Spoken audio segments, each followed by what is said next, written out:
everyone, how are you doing? Welcome to the 13th edition of नक्शेबाजी। हम लोग बहुत interesting maps देख देख करके धीरे धीरे आगे बढ़ रहे हैं। Very happy with the way you guys have been receiving some of the works.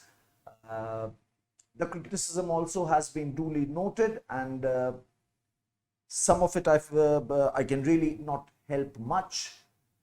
Others I will definitely keep trying to improve. Right, wherever there are gaps, my blind spots, I'll keep trying working, and your feedback is always welcome. Today I have something very interesting once again for you guys in my head. I intend to talk about the conquests of Alauddin Khalji. Right? If you recall, in the last session, we were talking about how the Ghurid dynasty was established, and how after death of Ghurid, the empire came to be partitioned among his Mamluks. From there on, how did Khaljis, they come to power and they expand? That's the journey, that's the understanding, regional understanding, which I aim to develop here. Right? The Khaljis, right? The Khaljis, they replaced the Ilbari or the slave dynasty in 1290. And it is called as Khalji counter revolution. And they came to power. And in 1296, the most well-known and, most interesting of Khalji rulers comes Alauddin Khalji. Right? This is the map of a Mamluk dynasty. This is how in 1290 Mamluks left. This is how it looked like. During Iltutmish, of course, it has gone slightly beyond it as well. But by 1290, this is how it looked like. Right? This is 1236. This is the time, when Ilbaris were at their, best under Iltutmish. They were holding far-flung areas, as you can see, even Bengal, right? Malwa as well. But by 1290, that is how they stood.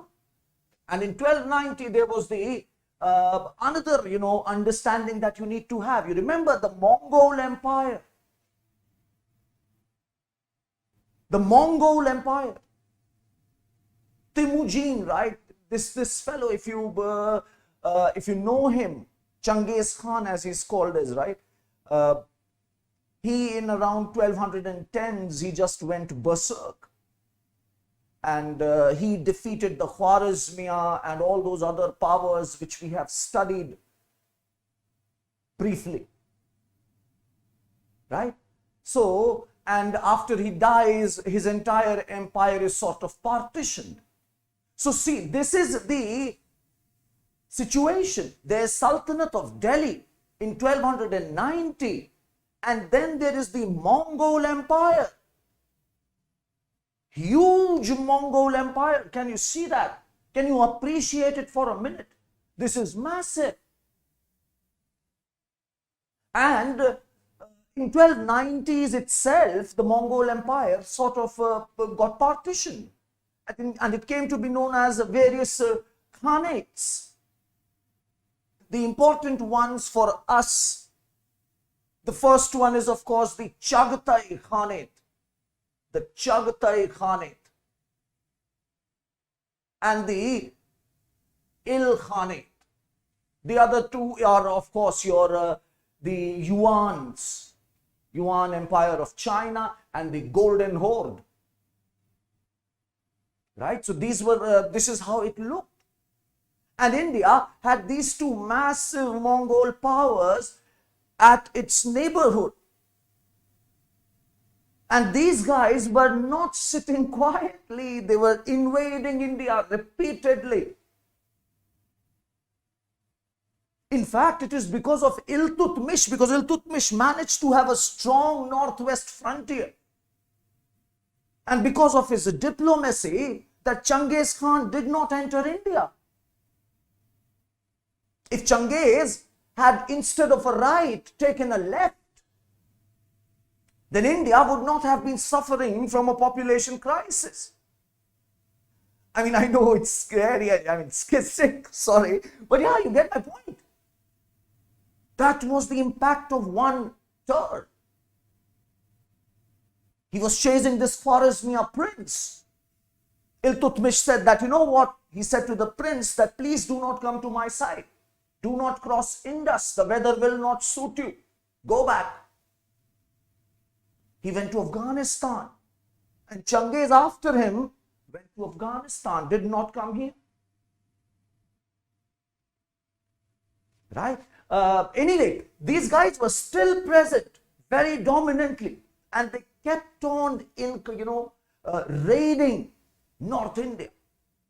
They kept on raiding North India. So this is also one context which you should keep in mind. This is Alauddin Khilji, right? Alauddin Khilji is known for introducing Indian Muslims. That means he started employing non-Turks in government jobs. He realized that, under him, the Sultanate really started expanding big time. Under him and Muhammad bin Tughlaq, it started expanding big time. And, they understood. He understood, Alauddin, that he cannot do it on the basis of a small ruling elite Turkish minority. Right? He was one of the few sultans who encouraged non-Muslims to study Persian. He allowed them to enter madarsas and study Persian without getting converted to Islam. As you can understand, he was not much liked by the ulemas, but he was a very, very strong ruler. He was a very strong ruler. This is the sort of expansion which he does. These are the raids. The Chagatai Khanate, they kept on raiding. And Alauddin Khilji repeatedly defeated them. Half a dozen times he defeated them. He had a very strong army. He had a very strong army. He came up with a lot of reforms in army and revenue and, price control, etc. And he would manage, even, can you believe it? He went on and raided the Chagatai region in Afghanistan, destroyed their cities, and once and for all ended the Mongol menace. He is known as Sikandar-e-Sani, the second Alexander. Right? He captured all this region, Gujarat, Malwa. He initially went on capturing Malwa, got hold of Gujarat as well. Then Ranthambore, Chittor. He was hell-bent upon Deccan. He wanted to invade Deccan because when he was just a governor, he had seen the wealth which Deccan has, because he had raided the Yadavs of Maharashtra, right, who were right here. They could give capital to Devagiri.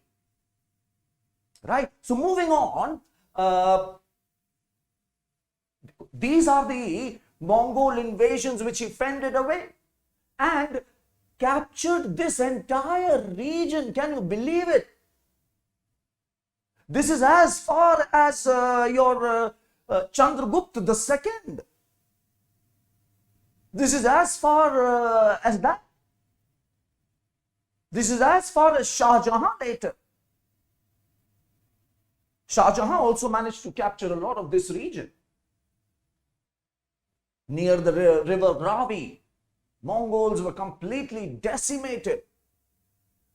This is a very beautiful map. See, Ajmer, Delhi, Jaunpur, Later, when the entire this sultanate will dissipate, then all these will become provincial, small, independent kingdoms such as Jaunpur, Malwa, etc., Khandesh. And some large empires will emerge as well, such as Vijayanagar and Bahmani. Okay, fair enough. This is basically, so this much till here, as I was telling you. Alauddin managed to capture all the region of Gujarat and Malwa. And he even sent his governor, his general, one of his army general, Malik Kafur, down south repeatedly, who went as far as, Rameshwaram, to Rameshwaram. And a victory pillar of Islam was erected there. It is in these raids that he managed to get Kohinoor from the Kakatiyas of Warangal.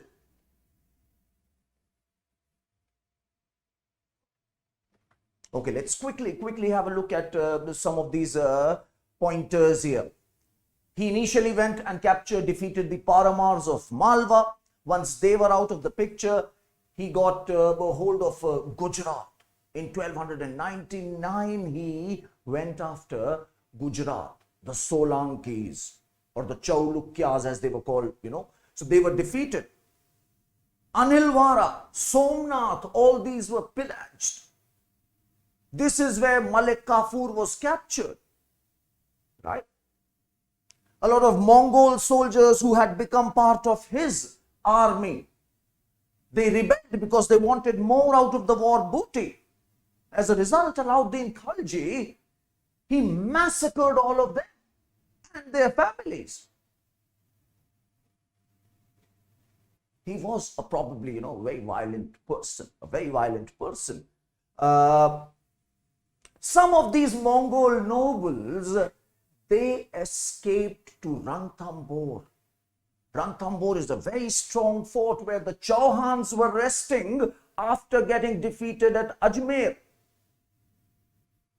Once Prithviraj Chauhan has been defeated, then these guys, the Chauhans, had gone on and, gone to Ranthambore. So these Mongols, they went to Ranthambore asking for help from Hamir Dev. And Hamir Dev, being, a Rajput, following the code of conduct of, Atithi Devo Bhava, he said, all right, I'll give you protection. And that is how now the Rajputs were targeted. Right? The Rajputs were targeted.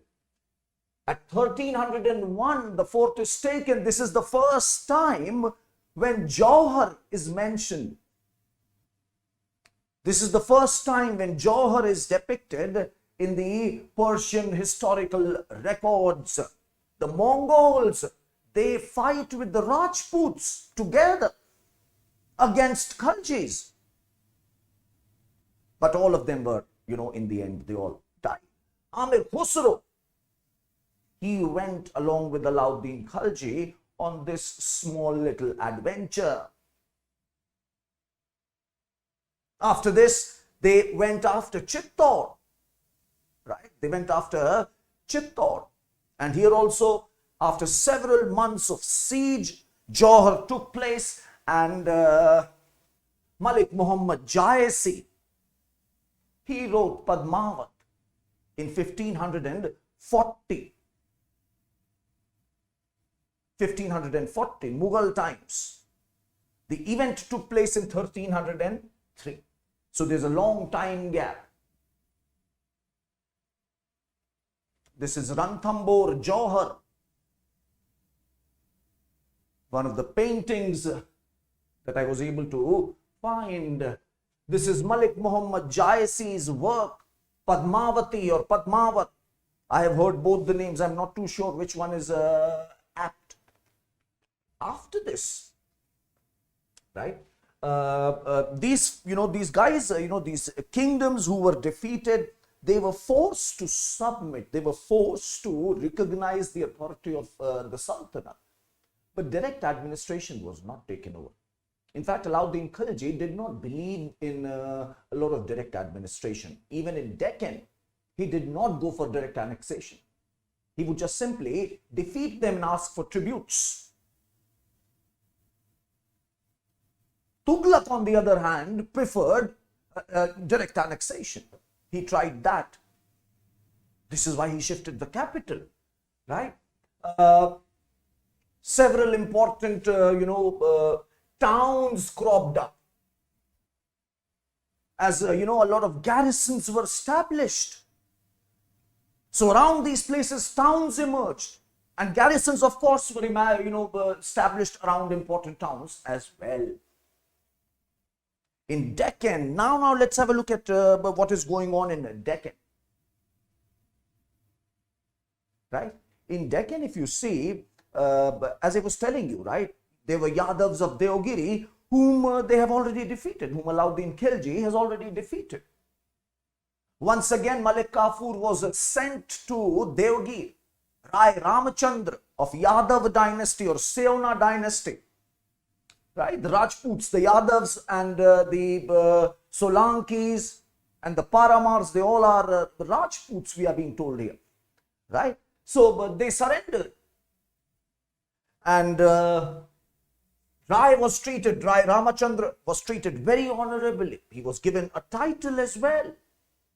Matrimonial alliance was ensured between the Khiljis and the Yadavs. District of Gujarat was gifted to him, right? This alliance proved extremely beneficial for Alauddin Khilji because this Deogiri became a base from which further encroachments can be made. This became the base from where Malik Kafur repeatedly entered deep south. Between 1309 to 11, Kafur led two expeditions. One, he went against Warangal, the Kakatiyas, got the Kohinoor, and the second one, they went after the Hoysalas. Their capital was Dwara Samudra, right? And they were controlling the Mabar region is basically right in front of Mabar region. And they also went after the Pandyans of Madurai. All of them were forced into submission. And he reached all the way to Rameshwaram, as I was telling you. These campaigns, they reflect boldness. They reflect self-confidence and the spirit of adventure. And these campaigns, one more point which I think I should highlight, were not as destructive. The early campaigns of Islam in North India were a lot more destructive because those were two civilizations bouncing against each other. But here it was not so. The Khaljis, as I was telling you, they were already in the process of getting Indianized. They have understood the realities a bit. They were getting into matrimonial alliances. You see, they were getting diplomatic. They were realizing the realities of the ground. Right? In fact, Alauddin Khilji was the, no, I think it was Iltutmish. But Alauddin Khilji, of course, also very vociferously was one of the first person who said that an Islamic state is not possible in India. Here, we cannot have it. Right? Don't judge a book by its cover. That's one lesson which I would like to probably tell you about, through this series. Don't judge a book by its cover. Each one of us have so many shades.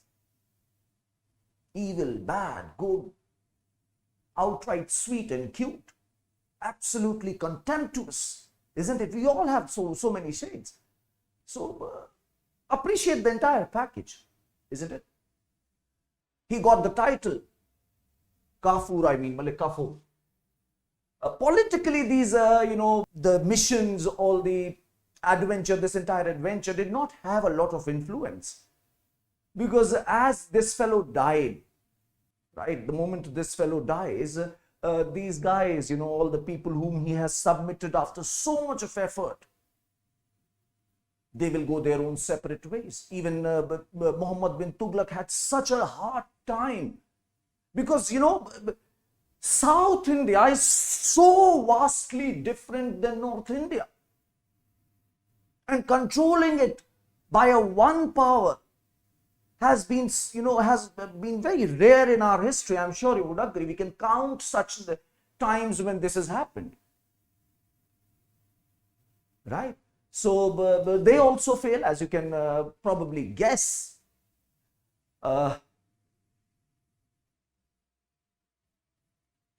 And Delhi Sultanate rises, right? Rises. Iltutmish. Then here, this is slightly dark pink is your Alauddin Khilji.